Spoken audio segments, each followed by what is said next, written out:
Hey there guys, welcome to a rant session with RobaFett. Look, I've been very quiet. Obviously the channel's been quiet, but I've been very quiet. I maybe made 2 Star Wars videos since The Last Jedi.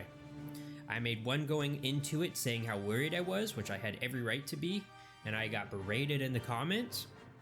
Then I made like a live stream talking about what I thought about The Last Jedi. But I've stayed quiet. I've kept up with, you know, all the happenings, all the news, everything, okay?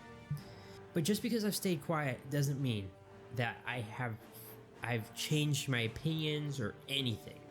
So as we all know, The Rise of Skywalker was released for the hashtag May the 4th be with you on Disney+, which I was surprised about initially until I sat around and thought about it. And I thought about how bad the freaking movie did. And the fact that deep down, Disney knows that they screwed up with this. And you know, I'm trying to be good. I just made a second channel where I'm talking about, you know, my Christianity and my faith and everything. But this video is going, I can't hide the anger in this video. It's gonna get real. It's gonna be long, so just get your popcorn out and be ready for that. Disney knows what they did. They have to. They have to have figured it out by now. It doesn't take a scientist to tell you what a disaster, what an absolute disaster this has been. And if this franchise was successful, there's no way in hell there is no way in hell that you would be able to stream it on their streaming service. No way. They would be, what is that called, the Disney Vault? They would be vaulting this stuff like crazy if the numbers were there, if the fans were there, if the feeling was there. And what's so frustrating is that especially on a surface level, the Mandalorian, a TV show of Star Wars, feels more like Star Wars from what they do in it than this. I care more about those characters in that show, and I shouldn't, because this is the continuation of the story that I grew up with as a child. The story I became obsessed with, probably to an unhealthy level, became obsessed with Star Wars. I read all of the books. Whenever my parents would go to Barnes & Noble, you would find me in the Star Wars section looking up the latest lore in a book until it was time to go. Spending hours of time, probably wasted, but time nonetheless, on Wikipedia and fan sites, and watching this and playing Star Wars video games and making up my own Star Wars stories in my head. I mean, Star Wars, more than any other franchise, I think, has played an instrumental part on my life, not just because it's a good movie, it has a different feeling to it. It always has. It has this uniqueness that nothing else has. And there's just something about Star Wars that whenever I saw it in the past before Disney bought it, it was just something about it. And they knew that. Anybody who made anything for Star Wars, whether it was a comic book, whether it was a video game, whether it was an action figure, whether it was anything, they knew that. They knew what Star Wars was. If they made up a new alien, it felt like a new alien from Star Wars. If they made up a new story, it felt like something that could happen in that universe. And it didn't break anything. It took what it was given, and it tried to add to it in a respectful way. So with that being said, before I come in here and everybody thinks that I just gonna be one of those people that just says, oh, this movie was unredeemably, I hated it and everything. You know what? I did hate it. I'm gonna be straight up with you, but there was some good stuff in it, and it just makes me so frustrated because I know that if they had just started from the beginning with a cohesive story and gave us the stuff that we cared about, then these movies would have been awesome. They would have been amazing. But by the time they got an inkling of trying to figure that out, they were 3 movies in, and that's one of the big problems of this movie. But you know what? We'll go into some stuff I liked real quick. I loved seeing Lando again. I'm so glad he was in it. You know, I remember going to the panel with Billy D. Williams, and like you could just tell he really wanted to be in Star Wars again. And I gotta say, for what they did with him in it, obviously a lot of stuff was cut out. Also, if at this point you still don't want to hear spoilers about this movie or whatever, I guess probably don't listen to this video. But because I'm just gonna talk about everything. You know, there's no reason not to watch it. The only way I was gonna watch it is if it was available to me in a way that I didn't have to pay. So I pay my monthly subscription to Disney Plus. So it was on there. It was time to watch it. The time had come. That being said, it was very good to see Billy Williams. I'm glad they brought him back, and I'm glad that they didn't kill him. There's no need for it. We don't need to kill everybody. You know, I mean, if you've looked into it, you know that there was a lot of reshoots, and a lot of the stuff that happens with him in the movie doesn't even make sense. And that's not what I'm talking about. What I'm talking about is it was just good to see him. It was good to see that they didn't do anything bad to his character. Rey's lightsaber at the end of the movie, it's about time we had a yellow lightsaber in a movie, and the hilt looks really cool. And I like the way she turns it on with the flick button, although I feel like that might be a problem when you're fighting, but you know, it would have been nice for her to just have had that by the 3rd movie. And if they had followed a good Star Wars arc, like has been demonstrated to them in the past many times before, then she probably would have had that lightsaber made up, and we would have cared more about it by the 3rd movie. There was quite a few good action scenes in this movie, and I really wish I had been more invested in this story of Star Wars to even really care. But like half the time, even when the action scenes are going on, I don't know why characters are where they are or what's going on. And no, I'm not going to watch it again. I should know what's going on in a movie, unless it's a cerebral movie like Fight Club, where it needs multiple viewings. I should know what's going on while it's happening. I shouldn't be like, wait a second, why are we on this ship? Why are we going here? Why is this happening? And that's another problem again. And I know I'm going into the good stuff, but as great as a lot of the action scenes are, I would have cared a lot more about them if the story had been there. When they go on the ships, when they're on the land speeders, the fight on Exegol, the fight on the Death Star with Kylo Ren and Rey, it's cool. I mean, the fight with them when they're on their force dyad or whatever, and she's on the ship and he's still on the planet, it's cool. Babu Freak. As frustrated as I was that they've added a million new characters every 5 seconds, he was a nasty little guy and I liked him. Leia, I thought that with what they had, they did an incredible job, you know? I mean, she seemed very silent throughout the movie, but what else are you gonna do? You know, what else are you gonna do with that situation? But they did the best that they could. I really couldn't tell if and when it wasn't her. So kudos to that. As frustrated as I am that they brought Palpatine back, he did a great job. You know, he's a great villain. That's why they had to bring him back, because they couldn't make one up themselves. That they did, but then Rian Johnson ruined it. So I'm so glad they didn't kill everybody. Now listen, when Rey supposedly killed Chewbacca, I was mad, but I was also like, I'm so surprised that they did that. And oh, you know, Rey actually can screw up. You know, it's finally demonstrated by the 3rd movie. She can make mistakes, people. And then, of course, they just bring him back in the next scene, which I don't want them to kill Chewbacca. There's no reason to kill Chewbacca. Chewbacca could live throughout everything. You could just get another actor in a Chewbacca costume, making Chewbacca noises, and he can last forever. I'm glad they didn't kill anybody, but it's like any sacrifices anybody made in the movie didn't matter. It was like C-3PO. He gave up his memory just for it to be restored at the end of the movie. Glad it was restored, but I mean, at the same time, the sacrifice meant nothing. But I'm glad they didn't kill him at the same time. They didn't kill R2-D2. They didn't kill Lando.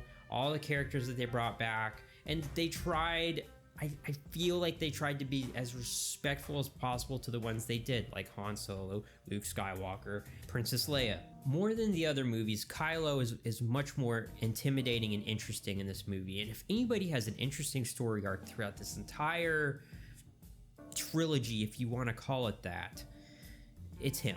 You know, he's got an interesting story, which I don't think has a very great ending. But you know what? As far as how he is in this movie, I thought that he did a solid job. I really liked his character in this movie. I found him more intimidating, which he should have been from the beginning. In fact, there was a point when they're fighting on the Death Star when he almost defeats Rey, but Princess Leia steps in to distract him long enough so that Rey has a chance to defeat him, which I thought that's pretty cool. They finally gave Rey some reason to be intimidated by this guy because she's beaten him up the past 2 movies. I really liked the Luke and Leia training scene. That was cool to see, and that, you know, I'm gonna go into the bad parts of that, but that was really cool to see. I wanted to see more of that stuff. They had some funny scenes, I'm not gonna lie. I remember like when they're in the worm tunnels and they're like Poe's trying to make sure everybody's okay, and then C-3PO's like, oh, you didn't say my name, but that's okay, I'm fine. Like, that was some stuff you would have seen in the old movies. Now, for every one joke I feel like they have that lands, they have 10 failed Joss Whedon type jokes that don't belong in Star Wars because it's not a Marvel movie. Han Solo coming back was great. It was good. I mean, say what you want, I legitimately enjoyed that scene. JJ, I feel like he does try, you gotta give him credit, he does try to fix The Last Jedi. He tries to put duct tape all over it, but at the end of the day, the movie does have duct tape all over it. And you're gonna see that. And he's gonna be like, this is a brand new car. And I'm like, no, that's a car that was in a terrible accident and you've put duct tape all over it. But thank you for trying at least. At least you didn't just set the car on fire and say, screw it. You know, and with him trying to fix stuff, like he was like, okay, listen, the stuff that you guys did in the last movie, like Holdo using light speed and breaking the Star Wars universe, yeah, guess what, that was a 1 in a million shot. I mean, it doesn't really make sense that she was so confident that it was going to work in The Last Jedi, but at least he was like, listen, okay, he's not just gonna come out and say Rian Johnson screwed me and my story that I was going for, but you can tell he did. You can tell that's how he felt with how he did this movie. There's so much stuff that Rian Johnson did that he undoes. I really liked the planet. I don't know the name of it, honestly, because I don't care enough. But I like the planet where they landed on, where they meet Zoe Bliss, I think that is her name. I don't know, they introduced so many freaking new characters that are there for 5 seconds in this movie that it's like, what? I mean, she seemed cool, but, you know, we should have seen her 1 or 2 movies ago. Anyways, I like the planet that they're on. That planet is really cool, but now we're gonna start getting into the bad stuff, because like, even starting off with that planet, okay, there's so many plot holes with this story. This planet is on the butthole of God knows where, and there is First Order troops. Now, correct me if I'm wrong, but in the first movie, the First Order is a fledgling, like, order that's trying to grasp where the Empire was. They don't have the reach of the Empire. They're not all over the galaxy. They couldn't be. How could they have that many people? They even say in a freaking board meeting in this movie, we need more soldiers. Yet, they are occupying, like, every planet that they go to. They're like, oh no, the First Order's here. How are they here? How? I love how the New Republic goes from being the New Galactic Order in the first movie to being worse off than it even was in, like, Return of the Jedi. Like, what happened? I mean, obviously this is a problem made by Rian Johnson again, because in the beginning of the second movie, it's like, oh, you know, they're on the run. There's only 5 people left somehow. Like, but that's it. I don't get how the First Order has this reach that's all over the galaxy, that they're pretty much Empire all over again. And then on top of that, there is the Final Order. All these people come out of freaking nowhere. Like, Palpatine just opened up portals or some crap, and like there's just freaking stormtroopers and officers and spaceships just coming out of God knows where, and each one of them has a cannon on it that's supposedly as powerful as a Death Star because it just freaking destroys a planet. But also, these ships have these cannons on them, but they're so incompetent that they can't get off the planet without one of the lead ship to tell them how to do it somehow. What? And that just leads me to my biggest problem with not only just this movie, but the story in general. Is the story is just ridiculous. It's just asinine, stupid. The opening crawl makes you want to take your eyes out and throw them. You just want to throw them at the screen or at my cell phone, because that's how I watched this movie, as I streamed it on Disney Plus. That's what it makes you want to do. I couldn't even believe it when it leaked. When it leaked before the movie came out, I was like, that can't be the crawl. Oh, it is. Yes. I mean, I know that The Last Jedi was a crapshoot. I know it was a burning dumpster fire. Okay? But the leaps that this crawl takes you through, the things that happen, the things that have to happen in order for this movie to happen, are utterly asinine. They spend the first, 20 minutes, going from here to here, from plot device to plot device. Like, we have to get the transfigurator. Oh, but we have to go see Johnny Gingerbot because he knows where it is. Oh, yes, let's go see this guy. I am Johnny Gingerbot. Here's your next plot device. Oh, thank you, Johnny Gingerbot. Now we're gonna go and see Klabu Klakus. Ah, yes, it's me, and I am on this planet, so make sure that you take this thing. Oh, thank you. Now we're gonna lightspeed skip all over the place. Hey, are you confused by what I'm saying? Well, guess what? That's pretty much what happens to your brain when you're watching the beginning of this movie, because you don't know what the heck's going on. Not even the over-the-top crawl can prepare you for what's coming next. I mean, literally, Kylo Ren is fighting some people on a planet somewhere to find a wayfinder, to find the Emperor, which already doesn't make sense. Guess what? I watched The Return of the Jedi an unhealthy amount of times, and you know what happens to the Death Star at the end of that movie? It gets vaporized. It's gone. There's nothing left of it. It's destroyed. Gone. There can't. So in other words, the Emperor knew, oh, guess what? Darth Vader is gonna throw me down a shaft. Oh, and guess what? Think about this. At the end, from now on, when you watch Return of the Jedi, you have to picture that there's a room off to the left that will tell you the location of where the Emperor is, or is going to be, or whatever. And guess what?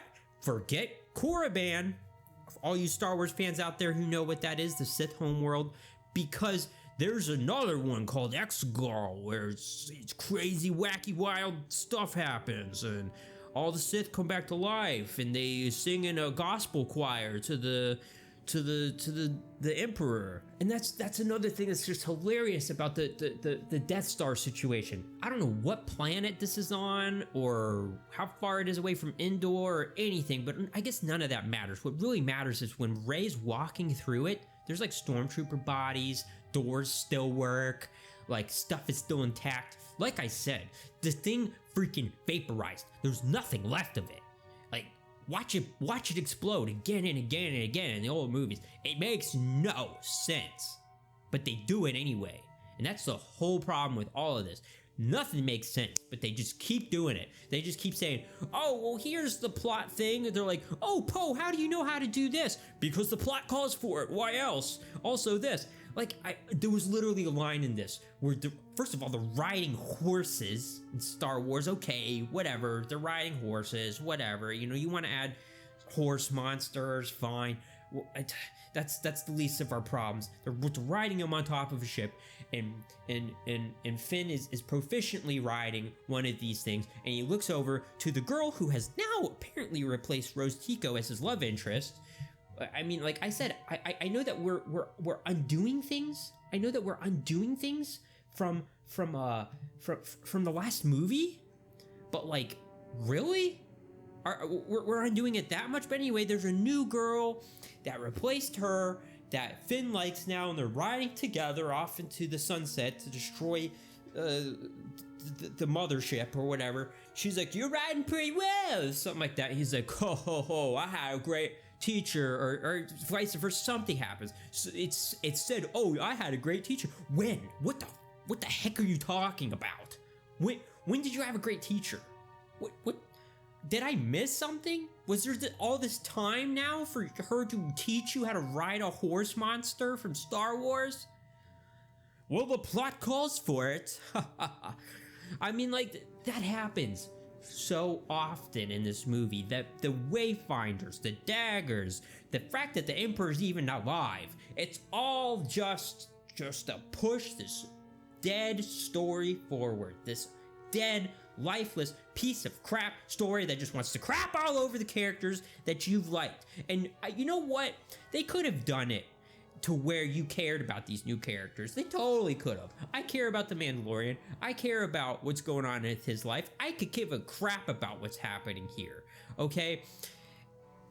And the biggest problem is that most characters throughout this franchise have just existed to prop up the character of Rey. Oh, guess what?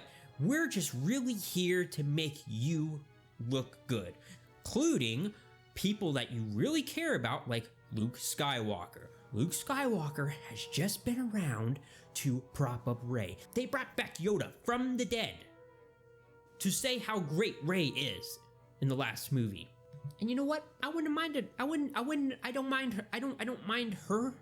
What I mind is that nothing's earned. Nothing is earned. You know, this isn't a, oh, she's a woman thing. This is just bad.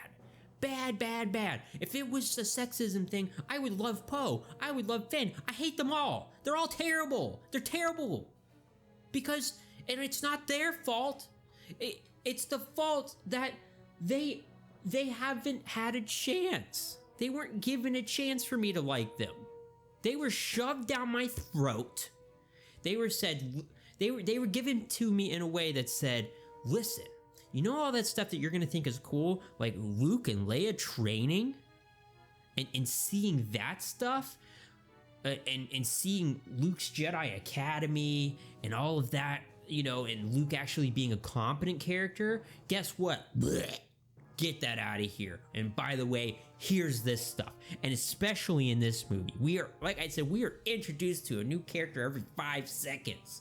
You know, we're introduced to, there's like some random alien that's like fixing stuff on the Millennium Falcon. Like, hey, Crenshaw. He's like, blah, blah, blah, blah.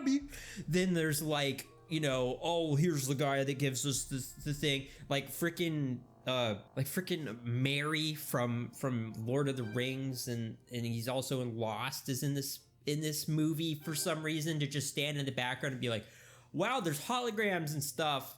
You know, the pilot from the first movie who just disappeared in the second movie, you know, he's here. You've got Finn's new girlfriend. You've got a character that they introduced in the last movie that you see for 5 seconds named Rose Tico. You've got Babu Freak.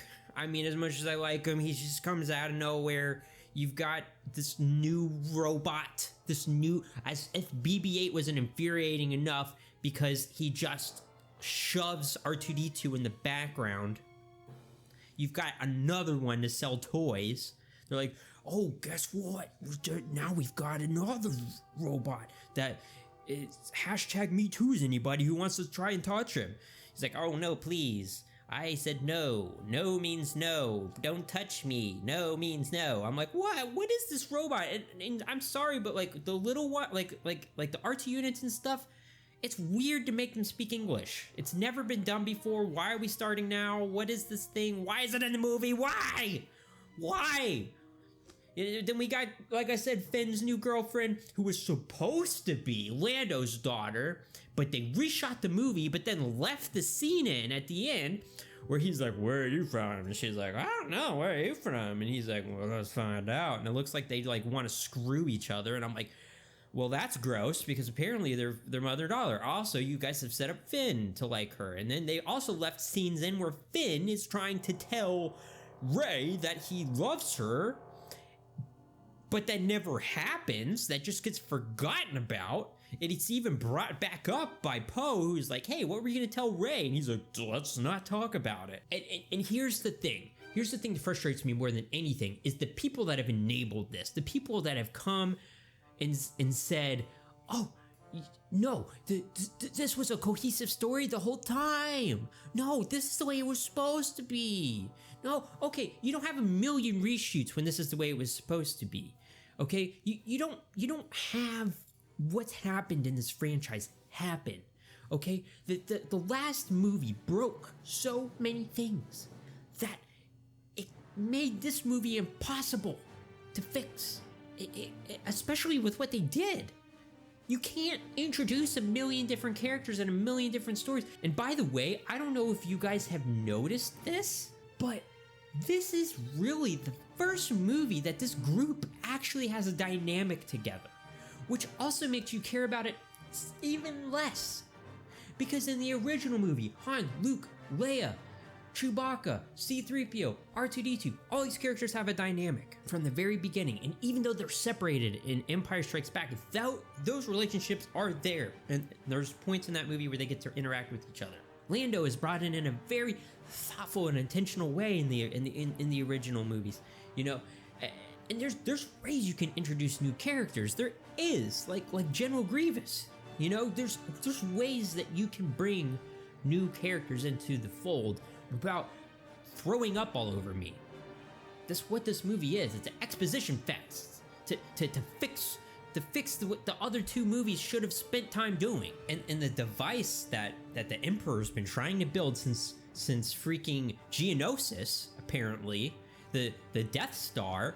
Well, Emperor, obviously nobody ever told you can just put a cannon on a Star Destroyer. Also, they're just really easy to make. There's tons of them. There's tons of them. We built them underwater. We don't know how, but we built them underwater. Also, we found billions of people to man them, because each ship probably takes about 100,000 to 1 million people just to get it in the air. But you know what? Forget the Death Star. You can just put one of these cannons on. But also, watch out, Emperor, because if anybody shoots this cannon, it will immediately blow up the ship. I mean, and then, like, Lando, oh my god, he just randomly, out of his ass, finds an entire fleet that is the same size as the crazy, stupid, doesn't make sense size of the Emperor's fleet to fight. And then the Emperor shoots lightning in the sky, and it shocks everybody. And then it's just they just make up stuff about how Star Wars works, like the Force dyad. You know what? That might have been a cool idea, but not the way they do it. And what are the rules here? I mean, it's kind of like in Dragon Ball Z when they're like in the stuff with Bobbity, where he's like able to transport them to another place, but yet they're still on the ship. Hopefully if you watch Dragon Ball Z, you know what I'm talking about. It's the same thing here. They're able to give each other stuff and pass stuff through and actually have lightsaber fights through their connection now. Like, what can't they do? And if that's the case, why wasn't Kylo Ren just on the ship with her? How does it work? What are the rules here? You know, maybe if we had established that better early on, then it would have made more sense. But now that it's in the final movie and we're adding a million different things, we don't have time anymore. That's the biggest problem with this movie. It had no time. There's no time for what they want to do anymore. They've run out. They spent the last movie wasting their time on nonsense, on ruining characters, on ruining Luke Skywalker. So no, the movies do not connect in a satisfying way, which leads to just massive problems. And I hate when they give us a taste of what we want. They give us a taste. They'll be like, oh, this, wouldn't it be cool if we saw Luke when he was younger, fighting, like doing stuff? Yeah, forget that. You're not gonna get that. But wouldn't it be cool if, you know, Kylo Ren became a Jedi? Yeah, but we're not gonna focus on that. But wouldn't it be cool if, I mean, like, they just do that all, like, here's nostalgia, here's the Millennium Falcon, here's Star Wars noises, I mean, they know what Star Wars is, they know how it feels, they made The Mandalorian, and they just blatantly ignore it, and they put just enough stuff in it to say, yes, this is Star Wars, but it's clearly not. I can feel it, you know. I come from, like, you know, games like Knights of the Republic, for example, which is set thousands of years before the Star Wars canon that we know. It still feels like Star Wars. They do all kinds of different stuff in it, but at the end of the day, it still feels like Star Wars. And even though this is the first movie finally where Rey can choke a little bit and make some mistakes, she's still Banff. She's still ridiculous. She's still, I can't even, here's what people don't think about. I don't think when they're factoring this stuff in, okay? Rey could single-handedly defeat Darth Vader. Does that sound right to you? The most badass villain of all time can be defeated by Rey, and probably Kylo Ren, because she completely does what he couldn't do and nobody could do. Just roasts Palpatine. And I love how we're led to believe that, like, she was supposed to be a Palpatine from the very beginning. Get out of here. You guys just came up with that crap. Just came up with it. And that's the problem. If you guys had just written a story out for all three movies, we wouldn't be in this mess. I've never even heard, aside from like maybe TV shows, I've never ever heard of, hey, we're gonna write the first movie and we'll figure it out with the next one, especially when you know you're making three movies. How do you not know where the story's going? Rey does things in this movie that completely break everything, like her healing power. Now in video games and in, you know, different expanded universe things, you know, Star Wars Legends and whatnot, yes, Jedis have had the power to heal, not like Wolverine, but they have, you know, you have force heal, and a lot of times I feel like that's just a mechanic in a video game, you know, like just like a med pack is. You don't use med packs in a movie, you know, you don't have a health bar in a movie. So it's more of a necessity in a video game. But if they want to add that, fine, but explain it. How does she even know she can do it? And how come it's never been done before? Now granted, certain Jedis have certain powers. Like I said, in Knights of the Republic, a game I like a lot, Bastila has the power of battle meditation. So when she meditates, she can influence the outcome of a gigantic war. That's pretty cool. It's explained that not every Jedi can do this, and whatnot. In this, it just kind of seems like any Jedi can do it, because guess what? Kylo Ren does it later. He gives up his life force or whatever. Okay, and then they have their kiss to make all the Reylo people happy. And then it begs the question, why have Jedis not done this before? I mean, Obi-Wan sat there and watched Qui-Gon Jinn die. It's like, oh, I could heal him, but I'm not giving up my life force. I'm not giving up any of my life juice to save you. And it's like, what are the rules though? Because Kylo Ren was pretty much dead and she saved him and she didn't have to die, but he had to die because he had to give up his life force. And there's just so many inconsistencies. There's just so much that they do with the Force that I'm like, Han Solo said in the first movie, the Force doesn't work like that. If you want to add new stuff, you got to do it in a good way. You can't just Can you just do it in this haphazard way and just be like, deal with it? Yeah, you can, but guess what? I'm gonna have a problem with it.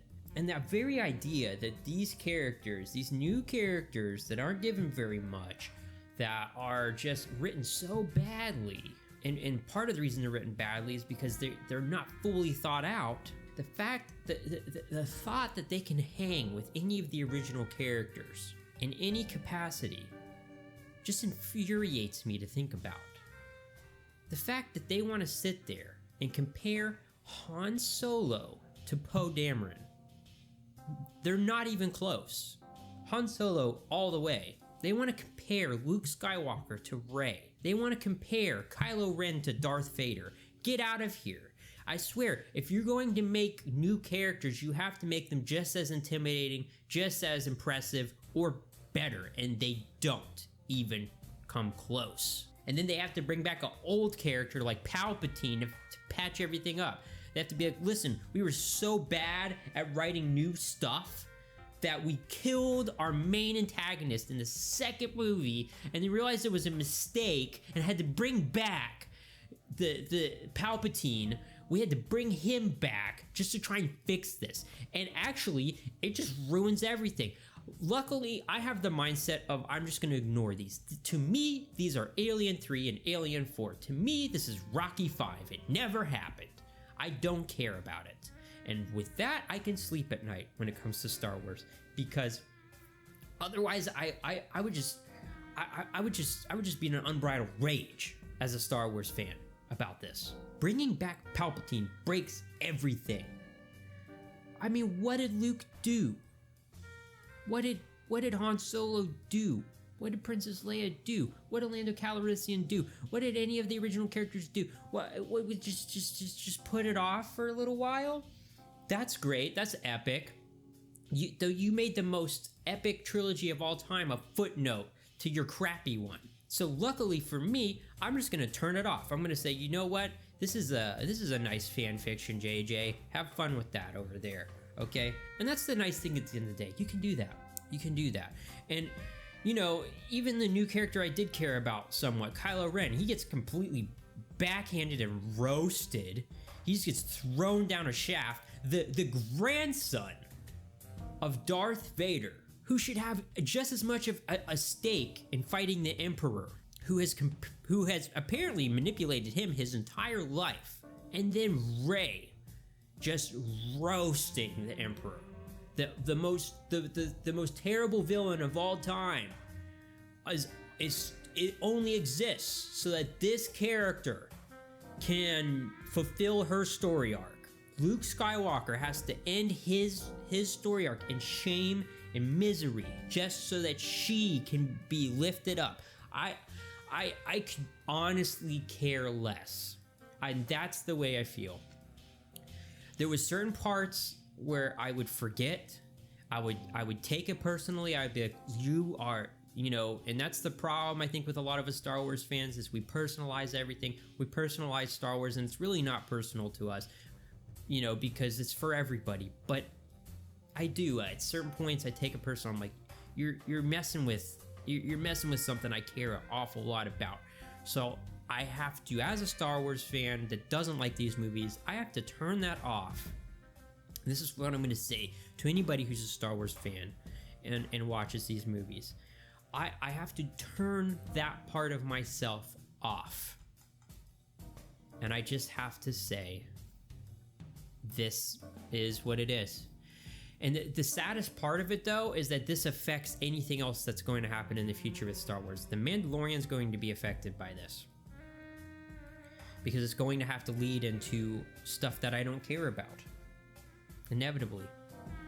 So anything new coming out with Star Wars has to contend, has to acknowledge that these movies happen, which is upsetting. But as far as the original trilogy goes, even the prequels, I don't have to, if I don't want to, I don't have to connect these to it. I don't. There's been plenty of stories written about what happened after Return of the Jedi. Or you know what? The best thing to probably do is just look at those three movies and say, that's all I need.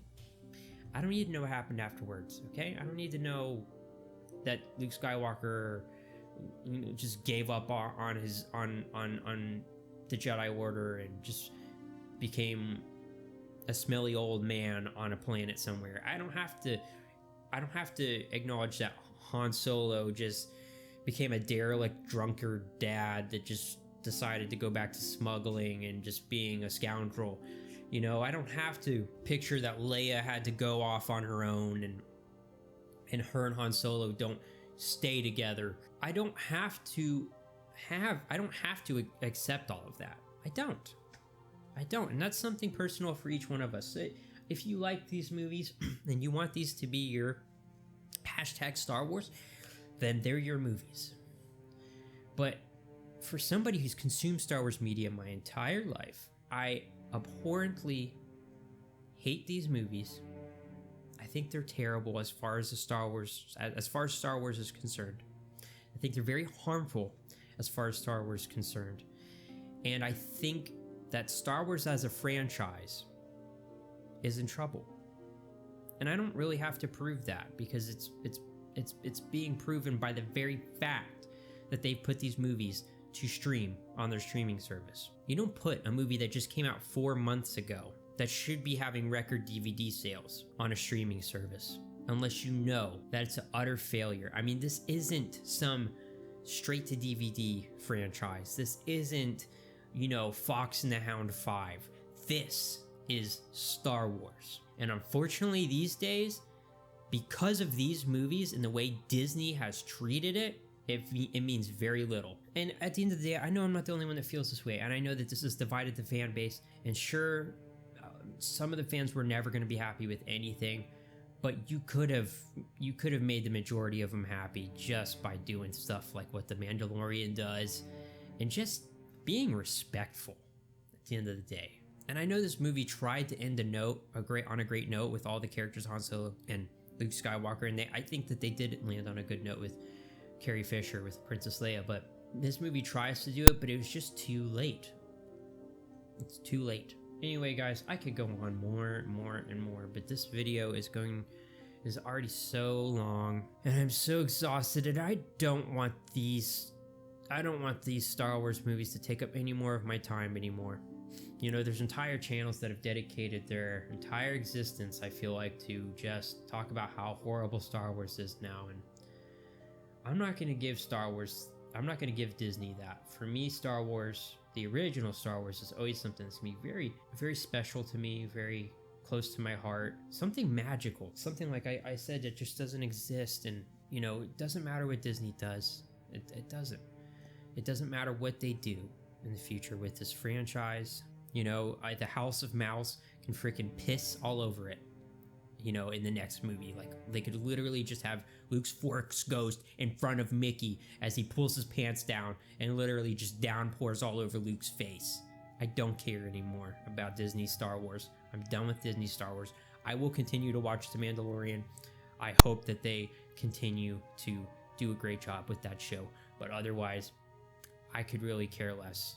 And I actually did enjoy Jedi Fallen Order. I had fun with that game. But for me, I have the good Star Wars. There's the good stories that they've written, after that you can choose to follow if you want. You can make up your own whatever you feel like happened after Return of the Jedi. Guess what? You have the right to do that. Anyway, thank you guys so much for watching. And just let me know how you felt about the movie down in the comment box below. As always, stay awesome, stay beautiful, and I'll see you in the next video.